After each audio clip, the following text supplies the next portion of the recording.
Welcome back to Bet It, Bank It, Blow It. I'm Magnum and I'm back with JBG to kick off the 2025 NFL season with a couple of preseason picks. We all love wagering on almost every sport or high card, flip a coin, what have you, but nothing really hits that sweet spot like betting on football, right, man?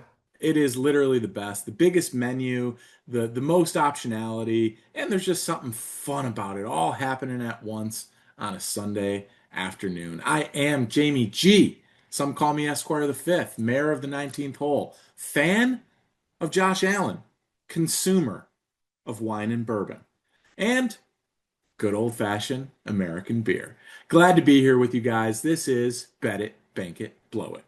And he's also the employer of his own crier who announces all of his titles when he walks into a room. It's quite a hefty expense, but it definitely shows you are a Worth it. baller.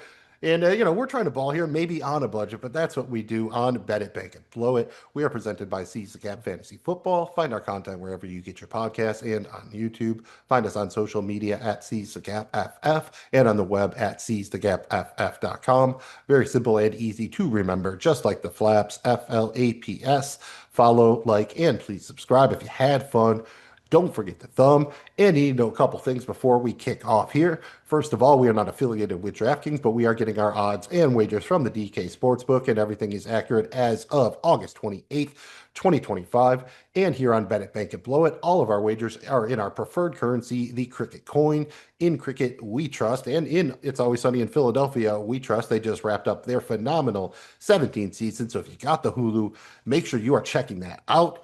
We're going to kick things off with a couple of Jamie G's Golden Glimmers. And unlike D. Reynolds, I am not a bird. So I would like to get my beak wet here, Jamie G. So how are we going to do it, man? Give us some Golden Glimmers, a favorite couple of wagers looking ahead to the season. Just know if you're betting futures, your money's going to be tied up until they until they hit or don't hit, right? So just know that it's future betting. I personally limit this to just a handful of things that I really like. I spend a month or two over the summer leading up to the season trying to find some value, trying to find ones that I really like, and I set a specific amount of bankroll just for futures, and it's stuff that I don't need for the rest of the season to manage my bankroll. So let's get into a couple of the ones that I really like, Mills. Mills, I'm putting 100 cricket coins on the New Orleans Saints under 4.5 wins at plus 110. Not the best odds ever for a future, but feel really confident with this one. I think the Saints, I don't know that they get above 2 or 3 wins. 4.5 gave me a lot of comfort here. You're still getting plus odds, 100 cricket coins to win 210. I just think they're a really bad roster. They need a full total reset from head to toe here, from the rooter to the tutor in terms of that roster, and they're just not going to do it in one off season. Quarterback situation is a mess. I don't see either one of those guys having success this year. They're an aging defense. They have virtually no weapons.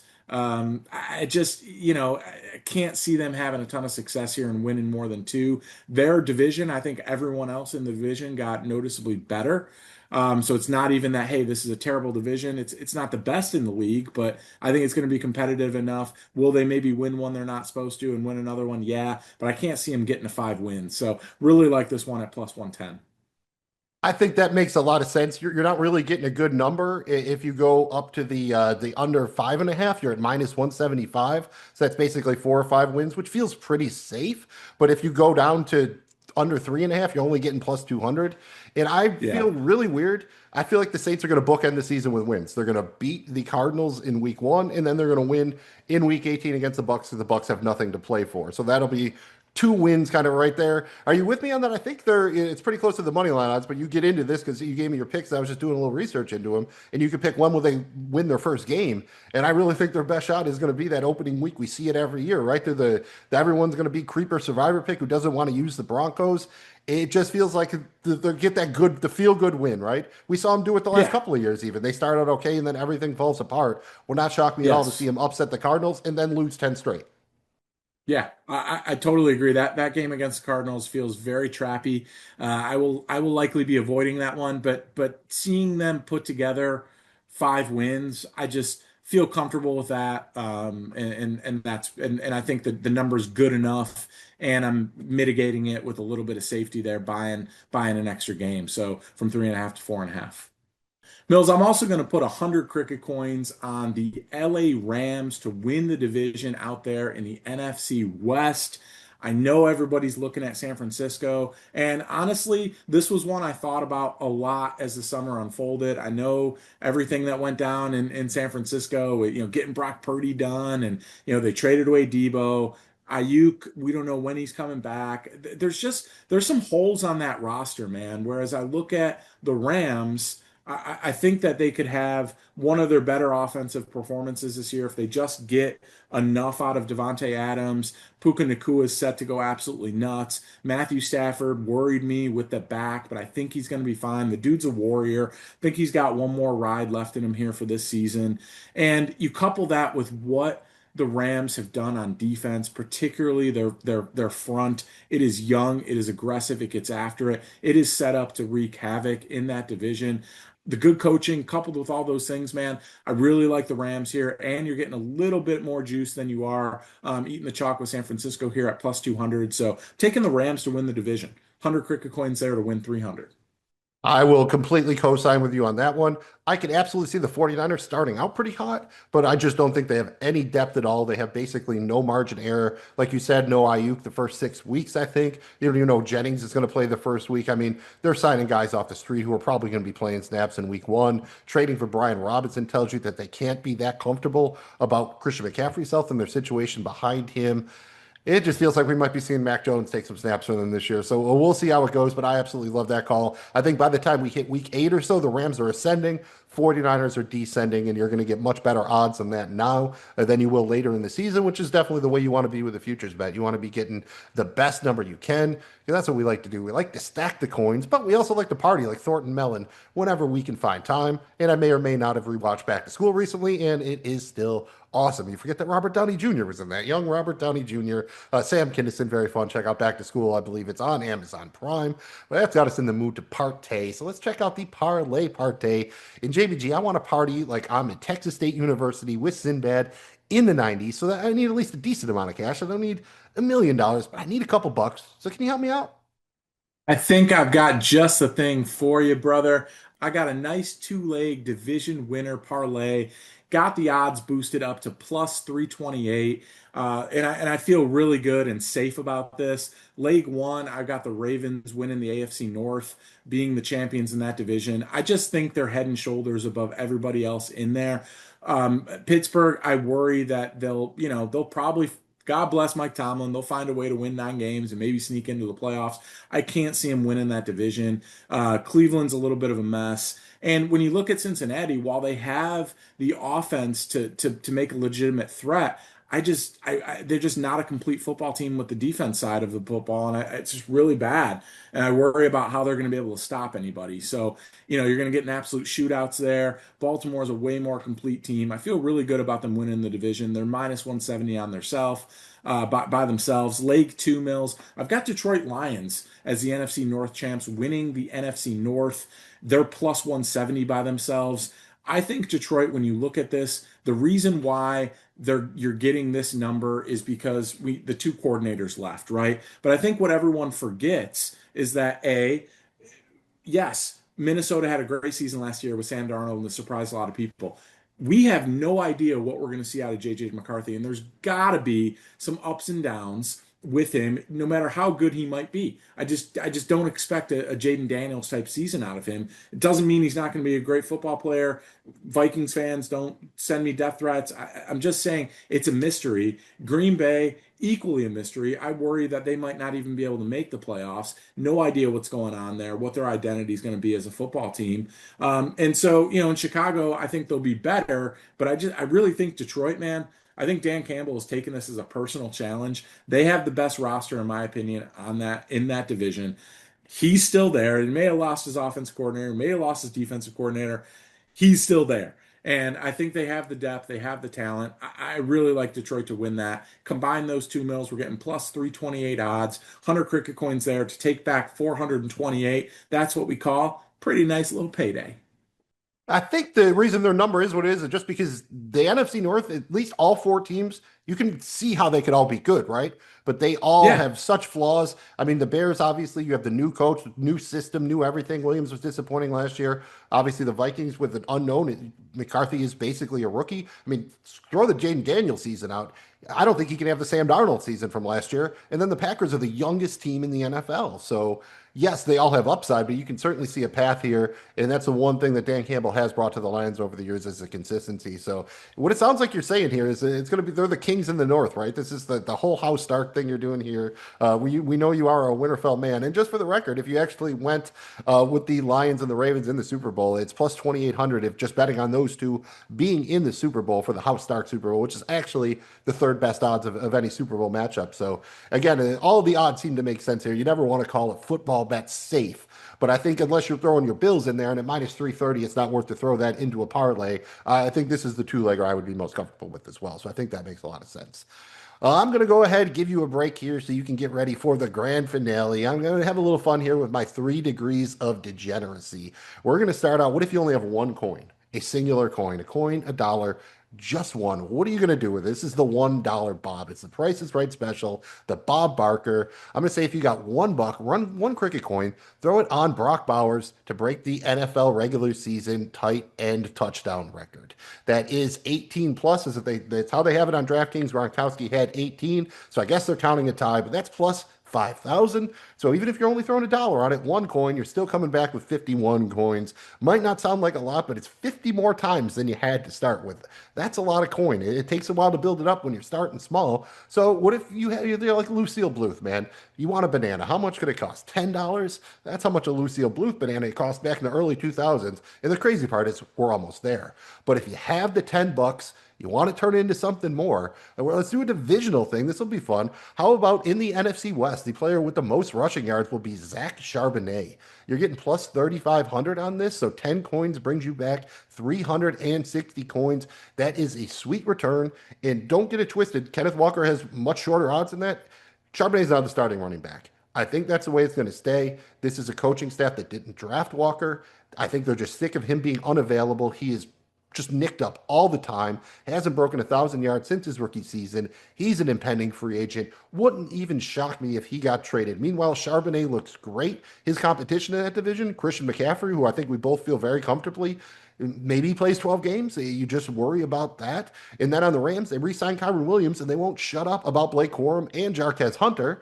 And then you have James Conner, who's great, but he's also in his early 30s with the early drafted running back and Trey Benson behind him. I can absolutely see this happening for Zach Charbonnet. Love this number. And if they come out and say, oh, he is the starting running back, him and Walker's numbers might basically flop. So this is one you're probably going to want to get down on as a future. And then finally, if you got the full hundo, you actually have 100 coins that you want to throw down on something, you want to reach a little bit, but maybe you don't have to be quite as aggressive. So how about just throwing your 100 coins on Jamar Chase leading the NFL in receiving yards? Not even breaking Calvin Johnson's record, even though I think he might get to the 2,000. This is plus 600. So if you got 100 coins, put it on this. You're bringing back 700 coins. And as long as he's healthy and Burrow's healthy, I think they have a real shot at this. Defense is not great, and I don't think T. Higgins hurts him if he's there. It's just going to be less double coverage for Chase, and if Higgins is gone, Chase is once again going to lead the league in targets. So I think there's a lot to love there. So those are the 3 degrees of degeneracy. $1 on Brock Bowers to break or tie the NFL touchdown record for a tight end. Lucille Bluth's banana here. If you got $10, throw it on Zach Charbonnet to lead the NFC West in rushing. And then finally, if you got the full hundo, throw it on Jamar Chase to lead the league in receiving yards. And Jamie G, I know you're Esquire the fifth, but I am not like you, nor am I master of bird law like Charlie Kelly. But even I know, if you find the golden eggs, you do not mess with that situation. And as I have alluded to, I could probably use one of those golden eggs right now after entering all of these fantasy leagues. So, Jamie G, man, give us your golden goose here, man. You don't kill the goose, you just come back, you get the egg, you leave, you come back, you get another egg. What golden egg are you bringing home to us here? What's your favorite future on the board right now? Yeah, Nils. Well, this is a golden goose where it's given 8 straight golden eggs, and I'm expecting to give it 9 straight. My favorite future out of all of them is putting 100 cricket coins down on the AFC West champion being the Kansas City Chiefs for the ninth straight time at minus 115. That 100 in cricket coins will come back to win me 187. Look, man, they've won it 8 straight times. I think they're so motivated this season. They were embarrassed in the Super Bowl. Everything had to go right for them to even get to the Super Bowl last year. It was a taxing, draining season for so many different reasons.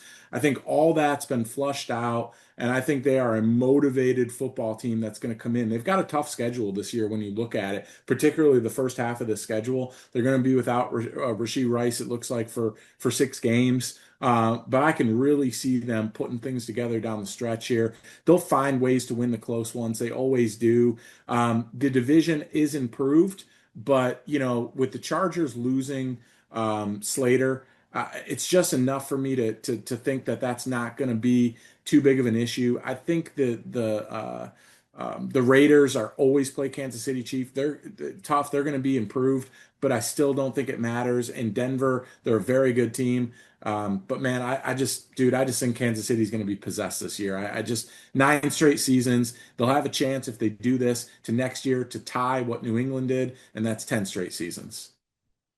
Rock and roll, and you not at all worried about the Taylor Swift thing, the engagement, just neutral really. It's not helping him or hurting him in any way. Is this a little better than it? Maybe you have a little more clarity with the situation now, or could this just be, maybe a curse thing, or is that just too much to ask for as a Buffalo Bills fan?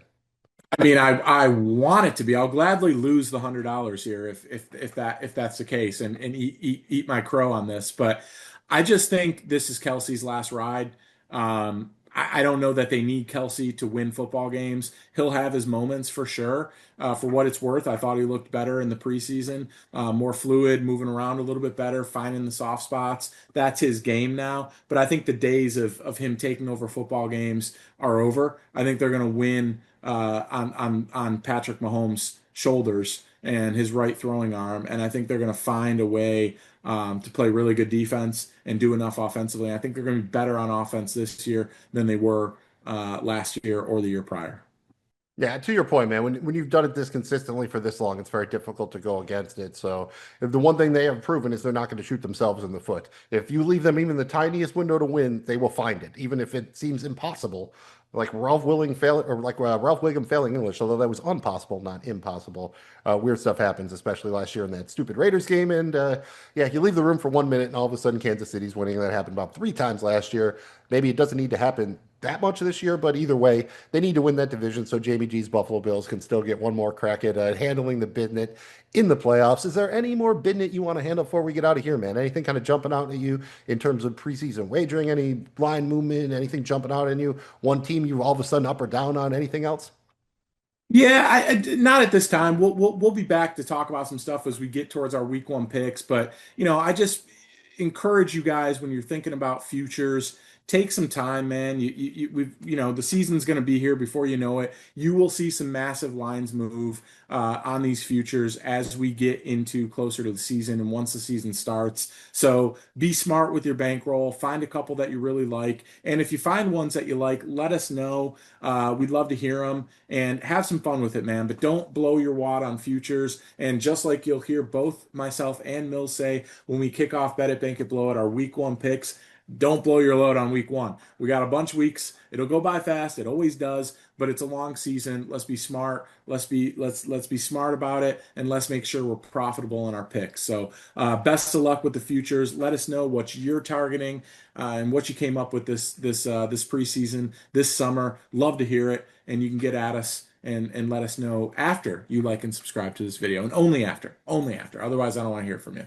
Thanks again for checking out Bet It, Bank It, Blow It. Once again, we are presented by Seize the Gap Fantasy Football. Find our content wherever you get your pods and on YouTube. We are on social media at Seize the Gap FF and on the web at seizethegapff.com. Very simple, very easy to remember, just like those flaps. FLAPS. Oh, so crucial to our success. Follow, like, and please subscribe. If you had fun, please press that thumb. I'm Magnum Mills, and Jamie G's right here with me. We're doing the thing, and we're reminding you that we can help you bet it. We can help you bank it. But blowing it is up to you.